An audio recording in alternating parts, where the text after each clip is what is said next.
This summer, during the biggest sporting event of the year, Peacock turns to two broadcasting legends for the Olympics coverage you can't find anywhere else. I think they mean us. With an incredible duo sure to take home the comedy gold. Olympic Highlights with Kevin Hart and Kenan Thompson. New episodes Monday, Wednesday, and Friday. Only on Peacock.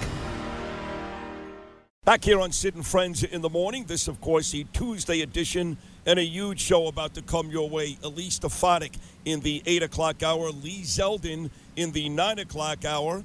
I think it's the job of Zeldin and Rosenberg to win New York for Trump. And then, of course, the big guy himself, President Donald Trump, coming up at 8:40 this morning. But I start right now with my guy. Does a great job after me, 10 a.m. every weekday morning here on WABC. Fox and Friends on Fox News every weekday morning. And his own great show, right after my friend Mark Levin, 9 p.m. Saturday nights on Fox News. One Nation. He is a talented and very handsome Brian Kilmeade. Good morning, Brian.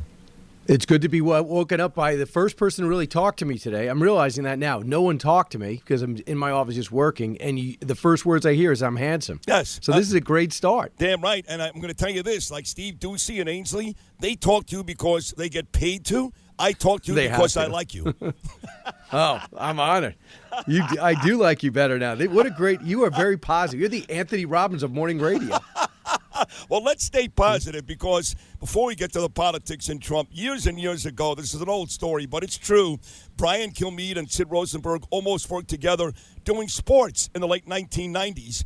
And I got to tell you, man, 2022, Aaron Judge breaks the home run record, knocks in 131 runs. Now, I'm a Met fan, but I can appreciate greatness. This year, he leads the majors, 39 home runs, leads the majors, 99 RBIs. He's 32 points behind Bobby Witt of Kansas City. He's also hitting .315 in the batting average race, so he's right there for the Triple Crown. I don't think folks realize the greatness they watch every day in New York with Aaron Judge in the Bronx. How about playing center field, too?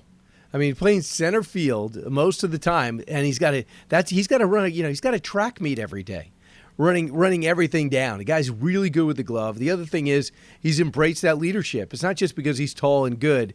He works the locker room. He talks to the press. He's always the go-between with Aaron Boone. I know over the winter, first thing they did is call him in, and they said, how do we fix this team? And he said, enough with the analytics.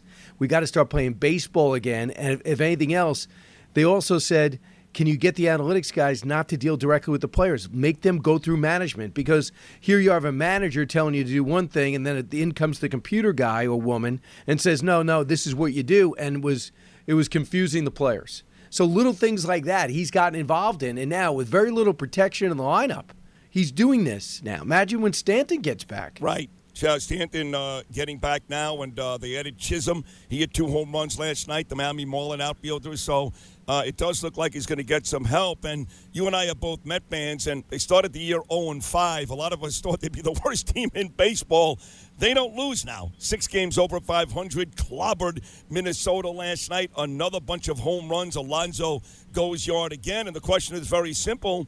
Brian Kilmeade, are the Mets for real? You know, I have not watched enough of them, but they certainly seem like it. And my son was at the game the other day. During the week, it was a Wednesday or Thursday. He said it was packed. So, number one, the fans got to come back. They got to make sure that they win every game because they can't phone it in and expect to win on talent. And, you know, it's just I just think, number one, if they're close, I hope they're buyers again. You know, we got a day or two, and they got to be some buyers. That also sends a message to the team. This is your year. So I think it's a good sign. It's a good sign for baseball. I mean, whatever's happening with baseball in the country, I think it's dipping. But New York, if they're good, people come. And it dominates conversation like it's the 80s or the 60s or they say in the 50s when all everybody talked about was baseball around here. No, that's true, and it is that way right now. The Yankees just a half game out of first. They acquired Chisholm from the Marlins, and the Mets right now a wild card team. They did. How do you feel about Jesse that, Winker. Sid? How do you feel about Chisholm? Because people say that he can be a little bit disruptive. He's a little bit wild in the locker room, a little bit emotional. That's not usually the Yankees. The Yankees usually don't take risks on players like that. You know what's funny is all those years, Bill Belichick would bring in the guys that had all the the bad problems, the Corey Dillons of the world, and seemingly in New England they would be okay. And I find it hard to believe that a guy like Chisholm is going to cause any trouble when he's got guys like Judge and Soto in that Yankee locker room. So if there's one place where these guys can go and be good, it would be the team that's won 27 world championships. That's the Yanks. Now, talking about world championships, Donald Trump, only the second man ever to win 3 consecutive primaries. He'll be the first guy ever to win 3 consecutive elections, if you believe 2020 was rigged. He's coming up with me in about 2 hours this morning.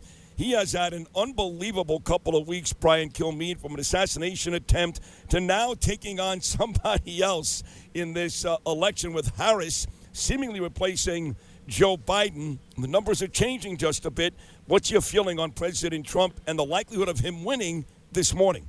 Well, I mean, we're going to find out how good that team is because just like everybody else, doesn't matter how good you are, who you're going against. And they have to change. I mean, they wasted a lot of money on Biden.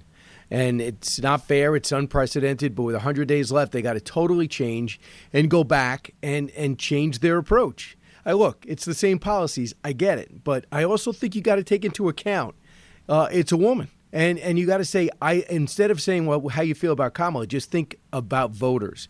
Independent women want you to take her on policies, not pound her like it's a guy. So I don't think it's helpful to call her a bum. So I think that you got to go at it. She has so many places to target. You want to go after her in 2020? The most liberal inept politician ever who doesn't know how to treat staff or spend money, had no clue about policy. One day, no private health insurance. Let's decriminalize border crossings. Stop with the drilling. Stop with fracking. Really? So I mean, she was basically just doing policy jazz. What was ever in front of her, she was making comments. She imploded, wasted all that money, couldn't even last to Iowa. Where do you go? I'm going to go after her on the Biden record and what exactly she did or didn't do and what she knew or didn't know. So just got to decide tactically, just like sports. This is where I love it. Tactically, how do you go at it? What should your message be? How do you defend and promote J.D. Vance, who's getting a little complicated these days? Well, he's done 1 million podcasts. What else is out there that he might have to defend tomorrow? Now he's got his classmate who's a transgender coming out, putting out his text messages and their emails to each other. So Donald Trump's usually have to defend himself. Now he's have to defend J.D. Vance. So this is very different for him. Yeah. You know, I'll tell you, when I was in Milwaukee and you were there too, and he picked J.D. Vance, I'll be honest, I was a bit disappointed. I was hoping for Marco Rubio or at least Stefanik. I know her name kind of disappeared the last couple of weeks. Her, though, yeah, me too. She's going to join me coming up at 8:15 this morning. She's a real hero. And the more you talk about Vance, the cat lady stuff, now this thing with the old roommate, it does seem to me like this may have been a mistake. And now that makes, I believe, Harris's choice for VP very important. I don't think she goes Shapiro because I don't know about the whole Jewish thing. I think she goes Kelly. But do you agree now that her VP choice becomes important because Trump's choice, not thrilled with that one? Look, here's the good news. It's not Sarah Palin. It's not Dan Quayle. I mean, he is very good on the stump. He's very smart. He's got a real unique story. All that is real. Remember, Sarah Palin, whatever you think of her, didn't know who won World War II. So as soon as people started asking her questions about history, like where's Europe, she really didn't know the answer. You know, it's the Alaskan education. She was doing a lot of stuff on instinct, had personal charisma. Got it. Whatever it was. She wasn't ready. But J.D. Vance has shown signs that he's ready. But what he's got to do is he's got to remind himself what he did in Hillbilly Elegy Promotion, the movie and the book, and the 2020 Senate election, all the podcasts he did. He needs a team around him and try to get ahead of all these attacks. You can't wake up every day with something else to defend. And when you go on a podcast, unlike our shows, Sid, we're in and out 12 minutes. Podcasts go on for hours. And sometimes it's like, hey, what'd you do today? Oh, I don't know. I went to the gym class. You know, I don't like gym, and I hate this sport. And the one thing I don't like about when we do co-ed games with women, I can't be as aggressive. Well, he doesn't like women. You know, I don't even remember saying that. The podcasts are so odd. They are absolutely IEDs for politicians. So he's got to get a team to go through this. They can't get up every day and play defense, and it's going to aggravate Trump. One area where Trump has her so beat, it's got to be beat in a bunch of categories, right? Economy, certainly. But let's go to Israel for a second. What a miserable week, Brian Kilmeade, for Harris with Israel. She decides to go to a glorified sorority party in Indiana and basically boycott Bibi's speech in Congress. Then the next day she meets with Bibi, and it took her all of about 30 minutes to infuriate Bibi once that meeting was over. And then, of course, Saturday night, these little kids were blown to bits by a Hezbollah rocket, and it took Harris and the Democrats 3 days to say a word about it. I think it's fair to say that Donald Trump has a huge leg up in the way he treats Israel and the Jews compared to Harris and the Democrats. Do you notice it's the same theme with Ukraine? In that the same thing, Ukraine, okay, we got to stop Eastern Europe from being invaded and taken over by another aggressive power. But we're going to slow walk weapons. We're going to make sure they don't get all the missile defense they need. We're not going to make sure I'm not giving them planes. I'm not going to give them the HIMARS. I'm not going to give them the Patriots. I'm going to give them the and then I'm going to give them the HIMARS. Then I'm going to give them the Patriots. Then I'm going to train their pilots, but I'm not going to give them the planes. Meanwhile, people are dying every day. Towns are being wiped out. And instead, we get them the things, then they are able to survive. Now, Mark Levin on his show, and I asked him for the full screen. I took a picture of it off television, of all the weapons they are holding back from Israel. It's forcing Israel to make adjustments. And get this, lengthen the war. Everyone wants it over with. They want ceasefires, but you can't leave 8,000 Hamas fighters, including Sinwar, alive and expect not to be back here in 6 months. Don't tell me you care about Gazans at the same time you stop Israel from finishing off the job against Hamas.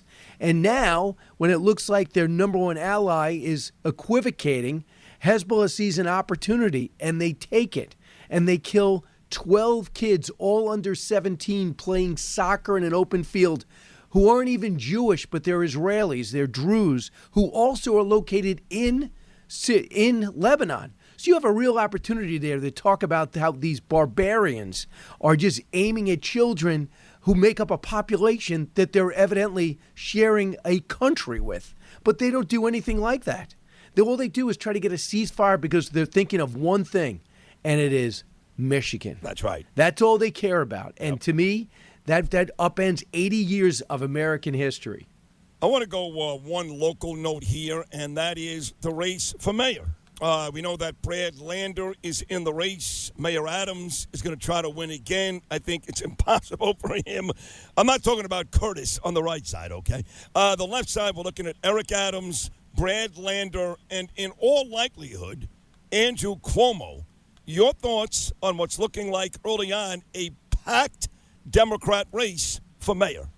I wish there was a Republican giving them a real shot, and hopefully Curtis can do it this time because no one knows the city better and no one's more motivated.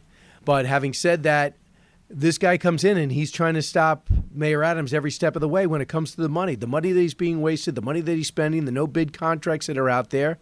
Lander's going to make him actually defend a lot of his actions. And he actually knows the levers of power. It's not some celebrity trying to get there and get involved that doesn't know anything, or some hippie who is going to change his name and he's going to luck out and become mayor and then sleep his way through the next 8 years and the city hasn't yet to recover. But it looks like it's going to be a real race. And the thing is, Mayor Adams has got that investigation looming. You know better than me. But he's got that investigation looming. I mean, when the FBI shows up and takes your phone, when they're asking questions about your friends and family everywhere, you get the sense that one day we're just going to wake up and we're going to find out that this thing is really accelerated. And that might leave a huge opening. But the question is, I don't know the dynamics of New York City. Is there anybody there that Cuomo is friendly with or allied with that would stop him from getting in? Because clearly he wants back in, and he's got nothing else to do. So I think he wants to take a run, but I don't know if his relationship with either one of those men would stop him from doing it. Definitely not. I mean, he says he's Really? a friend of Eric Okay. Adams. I know they talk occasionally. He tries to help him, but no, he is not going to run because he cares about them or is worried about some type of solidarity issue. If it's out there, he's going to run. My prediction is Andrew Cuomo will run. So maybe there you go. One Nation coming up 9 p.m. on Saturday nights. You mentioned Mark Levin earlier. He's on right before you, Brian. That should be your first guest on Saturday night, Andrew Cuomo. Do I have to go with every one of your suggestions? I mean, Well, my audience. You can go with Andrew Cuomo, Aaron Judge, or Donald Trump. How about that? Well, put it this way. Trump's having these rallies on Saturday night, so I've been going live. So when he does that, and he's all wired. He the other day, last week, he liked my show so much, he called me. And unfortunately, I didn't see the call coming in. I left on a voicemail. Wow. How much he enjoyed the show after his rally. Wow. So that was pretty cool. Yes. You could bring that up today. Yeah. I will bring that up. In fact, he called into Fox and Friends a couple of days ago. He was on for like an hour. Yeah, we had a half hour. I think it's real good. You know what I would love to see? I would just love to see pounding the record of Kamala Harris. Yeah. You pound the record and you bring her back down to earth immediately. And then because she is the most unsuccessful politician in modern American history. I've never seen more bloopers on anyone. If you just go back, if you're ever bored or on the train, just say, let me hit in Kamala Harris and criticism and video or mistakes. And you won't believe what pops up. Some of the stuff you haven't even seen before, let alone when she was running for Attorney General, the stuff she said. So on paper, this should be easier for Kamala Harris. And you know what's also interesting? I think more people are afraid of Trump losing because they're afraid of not the end of the country. I think the cataclysmic talk has got to go. But they're really concerned that we're going to get 4 more years of ineptness. Aye. I mean, if you had a moderate Democrat against Trump, I'd be like, well, the country's going to go center left. But we're going to end up going so left by somebody who's so ill-equipped to run. So Trump has to win not only for him, but in so many ways for the country. That is a lot Because of at least pressure. he'll be the most prepared president ever in our lifetime. From one of the most newest to the most prepared.